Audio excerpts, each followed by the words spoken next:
Ayúdenos a entender lo que está pasando, porque justo hace un momento nos decía la presidenta del Congreso, nos explicaba cómo había ido esa reunión. En el día de ayer, ese encuentro con el rey Felipe, lo que luego nos explicó a todos, supimos que daba un tiempo, que todavía no convocaba a los partidos a una nueva ronda de contactos, y inmediatamente después supimos que Pedro Sánchez anunciaba que hoy llamaría a todos los líderes políticos, pero no con la intención de liderar un nuevo gobierno alternativo. ¿Eso qué significa? Pues yo creo que corresponde preguntárselo o bien a los portavoces del Partido Socialista o a Pedro Sánchez, porque lo cierto es que nosotros hemos recogido esas declaraciones con bastante desconcierto. Creo que la noticia de que Mariano Rajoy no haya sido investido presidente es una buena noticia para nuestro país, en el sentido de que haya sido el que ha protagonizado, llevado a cabo las políticas sociales más nefastas de los últimos 40 años en nuestro país, y además pues es también el portavoz del partido más corrupto de la historia de nuestra democracia. Por tanto, yo creo que es una buena noticia que el viernes Mariano Rajoy no haya logrado reeditar su presidencia del Gobierno. Ahora bien, lo que corresponde, cuando nos oponemos a algo, lo que corresponde es formular una propuesta. Y en ese sentido creemos que hay posibilidades, es evidente que hay posibilidades para formular una alternativa, y también creo además que es nuestra obligación hacerlo. Quiero decir, nosotros estamos aquí para proponer alternativas y, por tanto, esperábamos que la propuesta de Pedro Sánchez y del Partido Socialista sería formular una alternativa. Nosotros estamos por esa propuesta, nosotros estamos por ese escenario y recibimos con bastante desconcierto y con muy poca capacidad de interpretación qué significa iniciar una ronda de contactos sin tener en mente plantear una alternativa por el que en principio se supone que es el principal líder de la oposición. Porque Podemos, lo recordamos aquí mismo en el Congreso de los Diputados, en la tribuna del Congreso, pedía insistentemente en varias de las dos intervenciones de Pablo Iglesias, se dirigía al Partido Socialista, a Pedro Sánchez, y le pedía que fuera valiente y que liderara ese gobierno del cambio. ¿Cree que eso se puede producir, que hay tiempo, que hay un escenario propicio para ello? Que hay tiempo es evidente, y de hecho lo que se abrió el viernes por la tarde fue precisamente ese tiempo, un tiempo de 60 días para hacerlo, y sobre todo creo que llevamos ya 9 meses, ¿verdad?, en este bucle del cual parece que el número de caminos posibles para salir son limitados. Yo creo que hay una serie, que hay dos puertas. Una puerta que desemboca en la reedición del gobierno de Mariano Rajoy y del Partido Popular con sus políticas y su corrupción, y otra puerta que desemboca en la formación de un gobierno de cambio y progreso. Y no hay más. La tercera es terceras elecciones. Y la llave de cada una de esas puertas está en manos del Partido Socialista Obrero Español. Es responsabilidad del Partido Socialista decidir qué puerta va a abrir. Situación de bloqueo. De momento es lo que parece. Faltan 2 meses y podemos ir a terceras elecciones o a un nuevo debate y votación de investidura. Usted es gallega y dicen, hace un instante le preguntaba lo mismo a la presidenta del Congreso, prácticamente gallega, de adopción, si es verdad eso de que solo las elecciones vascas y gallegas pueden desbloquear esta situación. ¿Qué cree usted? Bueno, yo creo que las elecciones vascas y gallegas nos van a dar grandes alegrías a las fuerzas del cambio. Creo que vamos a ver la ruptura de una etapa muy larga en Galicia, con una única excepción, que fue una etapa muy corta de gobierno que no era del Partido Popular, pero creo que estamos en las puertas de la formación de un nuevo gobierno liderado por la Marea, liderado por la gente de Podemos, liderado por las fuerzas de cambio, y que va a demostrar que sí es posible ponerse de acuerdo. Y lo mismo va a pasar en el País Vasco, ¿no? Sabemos que Unidos Podemos en el País Vasco tiene una excelente posición de salida, y también sabemos que existen elementos más que suficientes para justificar la apertura de un nuevo gobierno después de casi diría, ¿no?, 30 o más de 30 años de gobiernos liderados por el Partido Nacionalista Vasco.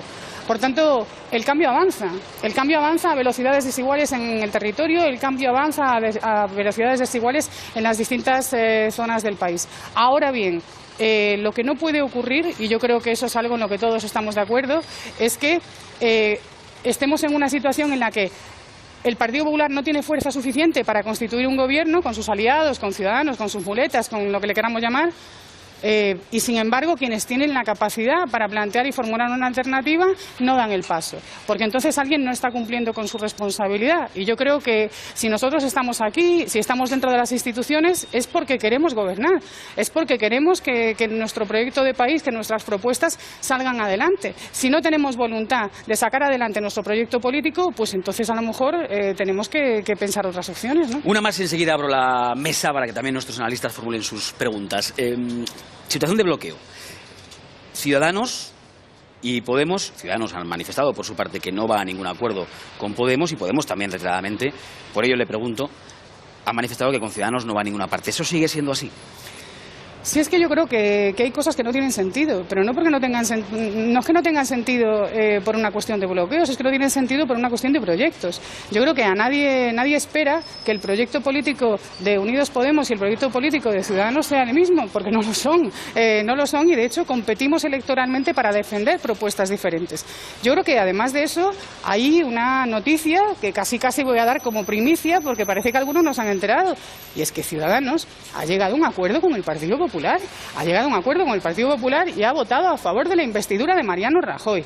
Entonces, yo creo que hay que operar con lo que tenemos sobre la mesa y que hay que entender el marco en el que estamos. Y el que no quiera verlo y quiera seguir mareando la perdiz, bueno, pues es bajo su responsabilidad, pero no tiene sentido. Porque son cosas que además no tienen sentido no solamente para los que están dentro de las instituciones, sino que no tiene sentido para nadie aspirar a que dos proyectos políticos que son antagónicos y que han competido electoralmente, legítimamente ambos, que es el proyecto de Podemos y el proyecto de Ciudadanos, tenga que fundirse en lo mismo. Es absurdo. Abrimos la mesa. Victoria Prego es la primera que quiere formular una pregunta. Adelante, Victoria.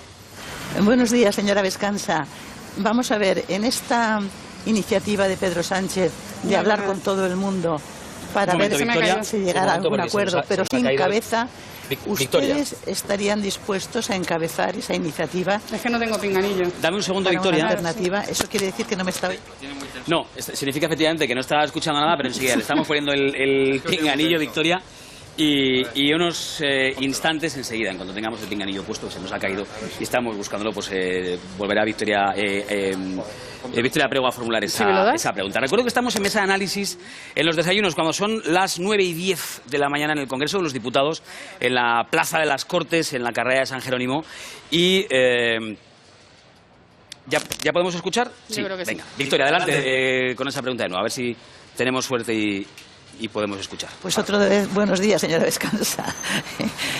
Lo que le decía es que en esta iniciativa de Pedro Sánchez, pues ahora no que escucho porque no funciona. Juntemos a todos, pero sin cabeza, No, porque él ha dicho que no se propone para liderar la alternativa, ¿qué liderazgo hubiera sido o habría sido posible o sería posible en estas circunstancias? ¿Ustedes están dispuestos a liderar esa iniciativa para componer una alternativa distinta a la del Partido Popular?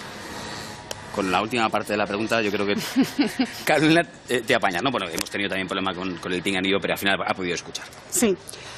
Bueno, yo creo que eso es una pregunta que en este momento no corresponde, porque no han pasado apenas ni 48 horas después del fracaso de Mariano Rajoy. Yo creo que hay que ser respetuosos con los tiempos y corresponde a Pedro Sánchez tomar la iniciativa. Es verdad que es muy desconcertante y muy sorprendente las declaraciones que hizo ayer formulando su no intención de tomar ninguna iniciativa, que además son contradictorias con las declaraciones que hizo hace 48 horas afirmando que estaría en el centro de la solución. Yo creo que como estamos ante una posición oscilante o titubeante del Partido Socialista, pues lo que nos toca es esperar a que efectivamente tengan una posición firme y sepamos exactamente a qué atenernos. A partir de ahí yo creo que se abren o habrá que barajar si hay otras posibilidades que sinceramente creo que no serían las más adecuadas ni las más procedentes. Seguimos. Anabel Díaz quiere formular también una pregunta. Adelante, Anabel. Sí, hola, buenos días. Decía ayer seguimos con el Partido Socialista, que es parecer que ahora va a tomar las riendas del asunto, al menos del diálogo. Y decía el presidente extremeño, el señor Fernández Vara, que con los actuales dirigentes políticos en España no hubiera sido posible hacer la transición, porque los vetos son muy profundos. Y él citaba pues a la actuación en aquellos años, pues desde el Partido Comunista hasta el Partido Popular, hasta el centro, hasta los nacionalistas. ¿Usted cree que esta reflexión del señor Fernández Vara es excesivamente dura o no? Simplemente no hay acuerdos pues porque hay demasiado choque en las convicciones ideológicas o postulados programáticos de cada fuerza política y por tanto está pasando, si usted lo ve así, lo que debe pasar, que ustedes no pueden hablar con Ciudadanos, por ejemplo.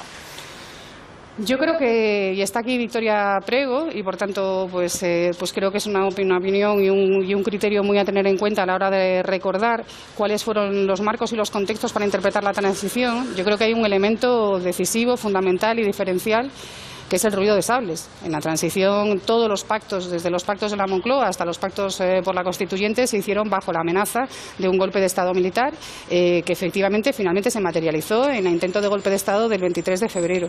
Y yo creo que ese marco, ¿no?, el temor a la reedición de una guerra civil y ese marco que planteaba la posibilidad de un levantamiento militar por parte de las fuerzas defensoras del régimen de Franco fue algo que constituyó el medio ambiente de la transición e incentivó en gran medida el pacto y el acuerdo. Ahora mismo nada de eso está sobre la mesa, afortunadamente, y lo que estamos asistiendo es a una crisis de régimen atravesada por dos componentes fundamentales. La crisis económica, consecuencia de unas políticas completamente erróneas y nefastas, y la enorme corrupción que ha atravesado el grueso de los partidos políticos tradicionales y fundamentalmente del partido que ahora mismo está gobernando en funciones este país. Corrupción, crisis económica, crecimiento de la desigualdad social y ruptura de lo que había sido la cadena del progreso. Esas son las bases del marco de la crisis que tenemos hoy. Son muy diferentes a la crisis que atravesaba nuestro país hace 40 años.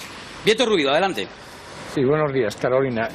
Vamos a ver, dice Pedro Sánchez, o dice el entorno de Pedro Sánchez, que les interesan unas terceras elecciones, entre otras razones porque han detectado que ustedes han tocado techo y que probablemente unas terceras elecciones cosecharían un mejor resultado a costa precisamente de votos que procederían de antiguos votantes de Podemos.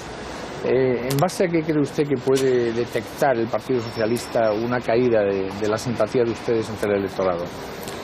Bueno, en base a los análisis demoscópicos creo que no, porque en lo que yo tengo conocimiento de los estudios sociológicos que se están haciendo no hay fundamentos para hacer ese análisis. Más bien lo que hay son fundamentos para interpretar que lo que está ocurriendo en este país es que una enorme ola de ilusión que se desató hace 3 años por la llegada de un proceso de cambio se está desinflando por el hartazgo de la ciudadanía.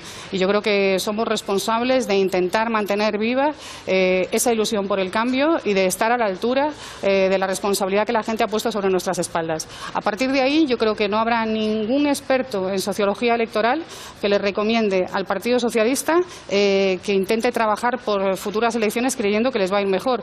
El Partido Socialista ha cosechado en estas últimas elecciones el récord de sus peores resultados de los últimos 40 años, después de haber batido el récord de los peores resultados de los últimos 40 años el 20 de diciembre. Yo creo que es una situación inquietante desde el punto de vista de la competición electoral. Pero más allá de eso, creo que sería una falta de responsabilidad para con nuestro país que, teniendo en cuenta lo que está pasando en nuestra gente, teniendo en cuenta las tasas de desempleo, los datos que han salido de la EPA cuando hemos cerrado ahora el mes de agosto, teniendo en cuenta la situación de la vivienda en nuestro país, teniendo en cuenta los recortes en la sanidad y la educación, que hubiese gente que siga jugando a elecciones y elecciones hasta que haya un resultado que le convenzca. Yo creo que eso no es hacer política. Hacer política es entender que lo que hay sobre la mesa es lo que tenemos para trabajar y que existen posibilidades de cambio y que es nuestra responsabilidad sacar al partido más corrupto de la historia de la democracia y al partido que ha llevado a cabo las políticas más ineficaces del gobierno. Nos vamos a dejar la piel en ello y esperamos que el resto de la gente que dice, por lo menos, que está en contra de esas políticas haga lo mismo. Antonio Casado. Sí, Carolina, buenos días. Vamos a ver, usted hablaba antes del ruido de sables en la transición, yo le voy a hablar del ruido de muebles dentro de Podemos. El señor Iglesias utiliza a menudo el argumento de la gestión que se está haciendo en el Ayuntamiento de Madrid como exponente del compromiso de Podemos con las instituciones, lo bien que hace la gestión, etcétera. Sin embargo, primero, Izquierda Unida ha hecho un informe hablando de cierto ruido de grillos que hay en los componentes distintos que hay en el Ayuntamiento de Madrid. Y segundo, Manuela Carmena aprovecha cualquier ocasión para desmarcarse de Podemos y para decir que no tiene nada que ver con Podemos. Le pregunto, ¿no son estas pruebas de que Podemos es en estos momentos un partido desestructurado? Bueno, yo creo que si Podemos ha demostrado cosas es precisamente de su capacidad para organizarse, para crecer, para entrar en las instituciones y demostrar que las cosas son diferentes. E insisto, el Ayuntamiento de Madrid es prueba de ello. Si lo que intenta decirme es que no somos un partido como los demás, en eso estoy completamente de acuerdo. No somos una fuerza política como las demás, nunca hemos querido serlo. Hemos trabajado en alianzas con los movimientos sociales, con otras fuerzas que ya existían, con otras formaciones políticas, con las asociaciones vecinales, y eso significa y representa una forma distinta de hacer política. Significa que no trabajamos con identidades sobre siglas, significa que tenemos todas nuestras discusiones y debates en abierto. Pero yo creo que Manuela Carmena y Ada Colau en Barcelona están demostrando que las cosas se pueden cambiar, y se pueden cambiar desde todos los ámbitos, desde el ámbito municipal, desde el ámbito autonómico, y esperamos demostrar dentro de poco que también se pueden cambiar a nivel estatal. Creo que la comparación, aunque graciosa en su formulación, no tiene mucho fundamento. Imagino, compañeros, que queréis hacer más preguntas. Haremos ahora enseguida una segunda ronda breve. No vamos muy bien de tiempo, pero antes, por rematar algunos asuntos, Carolina, que quedaban aquí en la mesa. Estos días hay algunos lugares comunes que estamos leyendo permanentemente en la prensa. Yo le quiero preguntar por ello. Uno es que ahora estos 2 meses los partidos, todos, no solamente los principales, los mayoritarios, PP, PSOE, aunque evidentemente eso cada vez es menos así, pero que van a perder el tiempo durante estos 2 meses. Que van a perder el tiempo, que van a marear la perdiz y que al final se nos echará el tiempo encima, no habrá tiempo para solucionarlo, iremos a terceras elecciones. ¿A usted le parece que eso está en la cabeza de algunos dirigentes, lo de perder el tiempo, marear la perdiz estos 2 meses? Bueno, yo espero que eso no sea así. Tampoco he visto a Mariano Rajoy perdiendo el tiempo. A lo mejor a lo largo del mes de julio perdió un poco el tiempo, pero inmediatamente después se ha presentado a una investidura fallida, pero no ha perdido el tiempo. Es decir, ha conseguido que los socios camuflados del Partido Popular pues dejaran de estar camuflados, salieran del armario y votaran abiertamente a favor de la candidatura de Mariano Rajoy como presidente del Gobierno. Yo a eso le llamo perder el tiempo. Creo que ha hecho todo lo que podía hacer. Es muy difícil que el Partido Popular logre ni un solo apoyo más en este Parlamento, porque si hay un gran consenso en nuestro país y dentro de este edificio es de que Mariano Rajoy ha sido el peor presidente de la democracia y que necesitamos un cambio no solamente de presidente sino también de políticas. Por tanto, perder el tiempo no diría yo que esa es la formulación. Ahora de lo que se trata es de conocer exactamente cuáles son los planes de cada cual, porque yo insisto, yo estoy completamente en contra de que el Partido Popular, sus políticas y Mariano Rajoy sigan gobernando en este país, pero también tengo claro que es nuestra obligación plantear una alternativa y en esas estamos. Y le decía que el segundo de los lugares comunes de las cosas que estamos escuchando, leyendo en los artículos de opinión y editoriales de estos días, es que hay algunos partidos interesados claramente por lo que dicen las encuestas en ir a terceras elecciones. No le quiero recordar lo que pasó con las encuestas en este país en las pasadas elecciones, pero ¿cree que hay partidos que se están haciendo esa cuenta de que les interesa electoralmente desde el punto de vista del rendimiento electoral ir a terceras elecciones? Esto forma parte de las cosas que se oyen en los pasillos, de los rumores que circulan, no lo sé. Pero si alguien está haciendo esas cábalas, yo les recomiendo que se asesoren un poco mejor, que miren mejor los datos, que utilicen no solamente los datos cuantitativos, sino los cualitativos, y sobre todo que piensen también un poco en este país. Y yo creo que a este país le urge que el Partido Popular y sus políticas salgan de las instituciones. Insisto, el que quiera hacer cálculos porque crea que electoralmente le puede ir mejor en unas terceras elecciones y sea capaz de llevar al país y a la gente de este país a las urnas por tercera vez creyendo que eso le va a beneficiar, yo creo que asume muchos riesgos y sobre todo creo que no entiende para qué estamos dentro de las instituciones. Eso sí que es vieja política. Tiene el pinganillo a mano, ¿no? Sí, a mano, sí. Colóqueselo, porque volvemos a la mesa de análisis. Compañeros, pregunta breve. Victoria, por ti empiezo, venga. Vamos a ver, en Galicia ustedes han tenido que renunciar a sus propias siglas para incorporarse a En Marea. Entonces, cuando sean las elecciones, sea cual sea el resultado electoral para En Marea, ¿qué rédito van a obtener ustedes? Yo creo que muy poco, una vez que se han subsumido en las candidaturas de En Marea. Es decir, a ustedes no les interesa y sobre todo no les va a dar rédito un resultado bueno electoral En Marea. Hola, Victoria. pues me temo que no estamos en política para eso. Fíjate, Victoria, una cosa gravísima que pasa en Galicia. En Galicia hay responsables de la Consellería de Educación que están imputados porque deliberadamente, a sabiendas de que estaban negando tratamientos que causaron la muerte de pacientes de hepatitis C, retardaron por seguir las políticas de recortes y de austeridad la administración de esos tratamientos, y hubo gente que murió por eso. Y hay causas judiciales abiertas contra los responsables de la Consellería de Sanidad del Partido Popular por haber llevado a cabo esas prácticas que son ignominiosas, que nos hacen sentirnos avergonzados de las instituciones. Nosotros estamos en política, Victoria, para eso. Estamos en política para conformar acuerdos con las fuerzas sociales, con las fuerzas políticas, con las fuerzas municipales, con las fuerzas de los colectivos vecinales, para llegar a las instituciones y cambiar ese estado de cosas. Eso es un rédito más que suficiente. Yo creo que ese tipo de cálculos, Victoria, no ayudan nada a cambiar las cosas, y lo que la gente nos pide es que cambiemos las cosas. Lo que la gente nos pide es que no haya ni un solo enfermo en este país al que no se le da la medicación porque alguien ha decidido que los recortes en sanidad están por delante de la salud de las personas. Anabel. Sí. En las próximas horas yo creo que el señor Sánchez llamará a Pablo Iglesias, llamará al señor Iglesias.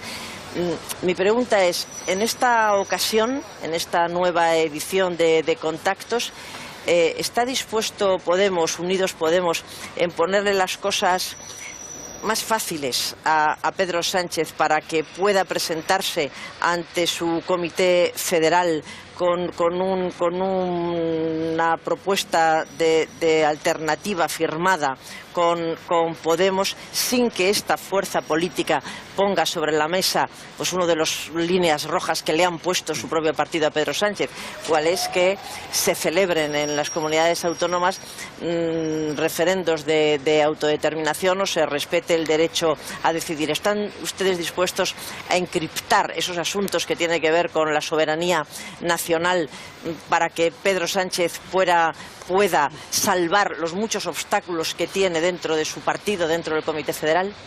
Bueno, mucho me temo que la solución para llegar a acuerdos políticos no puede ser encriptar los principales problemas del país. Sería como decir que vamos a encriptar el debate sobre los recortes sociales porque como no nos ponemos de acuerdo, o vamos a encriptar el debate sobre la derogación de las reformas laborales porque como no nos ponemos de acuerdo hay que encriptarlo. No, yo creo que ese no es el planteamiento. Yo creo que lo que tenemos que hacer es sentarnos, escuchar la propuesta de Pedro Sánchez, saber cuáles son sus intenciones, plantearles cuáles son las nuestras y ponernos a trabajar para llegar a un acuerdo que permita la formación de un gobierno de progreso y cambio. Y eso es lo que tenemos que hacer.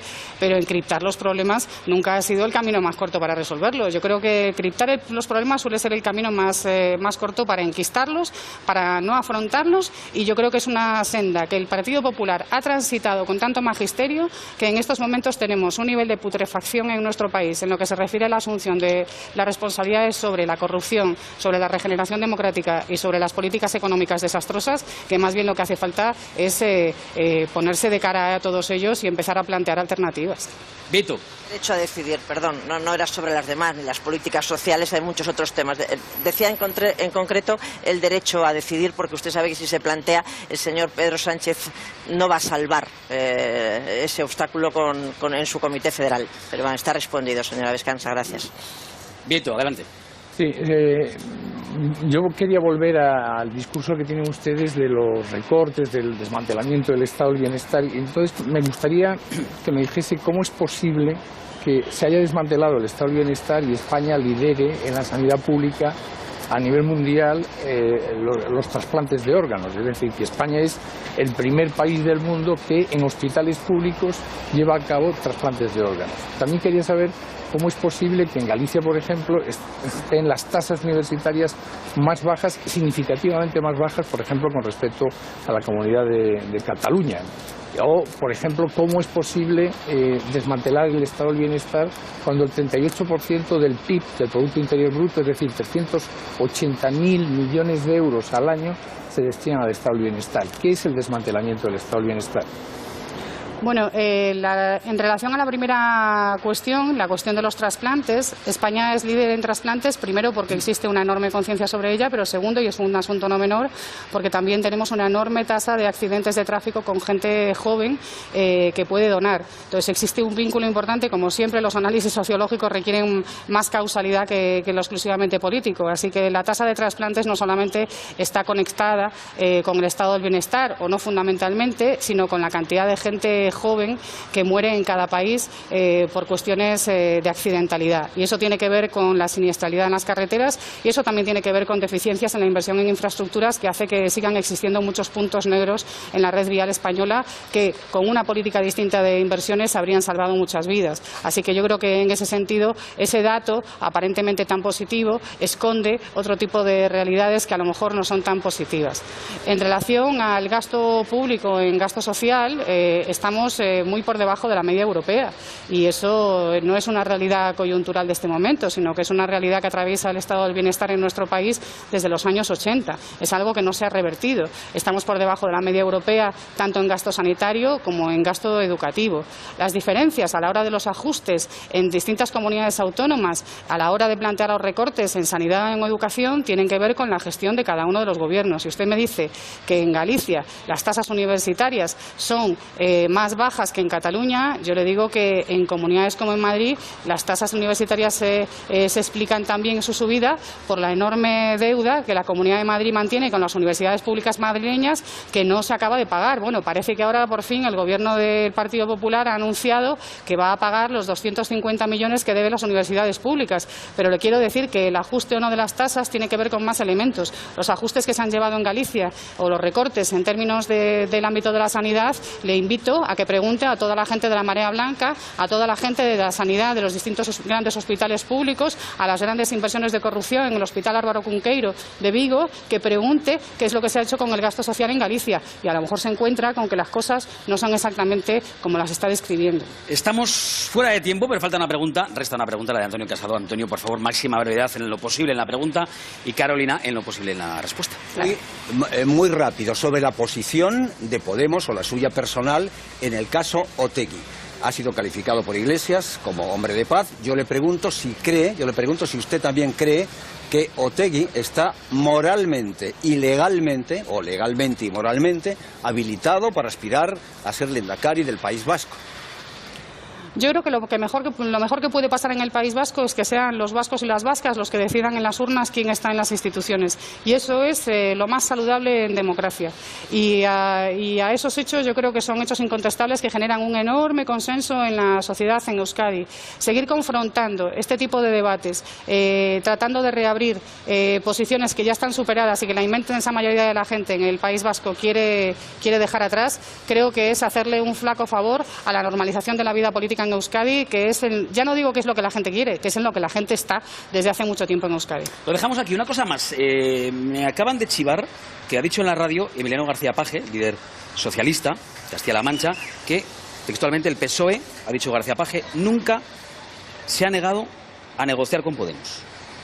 Bueno, nunca ha dicho no, textualmente, PSOE nunca ha dicho no a negociar con Podemos. Eso es un hecho porque es evidente que mantenemos acuerdos de gobierno en montones de municipios y en montones de comunidades autónomas. Por tanto, es evidente que el Partido Socialista como tal no solamente nos ha negado a negociar, sino que ha negociado en muchísimos ámbitos institucionales. El problema, el bloqueo, se encuentra aquí. Y como estamos oyendo cada día declaraciones diferentes de líderes distintos del Partido Socialista diciendo una cosa y lo contrario, lo que es importante es que de una vez, porque ya ha pasado mucho tiempo, el Partido Socialista diga qué es lo que quiere hacer. Y en función de eso nos ponemos todos a trabajar. Pero es imprescindible que el Partido Socialista, si quiere ir a terceras elecciones, lo diga. Si quiere formar y liderar una alternativa de cambio, lo diga. Y si quiere hacer que Mariano Rajoy sea presidente del Gobierno, también lo diga. Carolina Vescansa, secretaria de Análisis Político y Social de Podemos, diputada de Unidos Podemos por Madrid. Muchas gracias por haber venido a desayunar con nosotros. Gracias a vosotros por la invitación. El café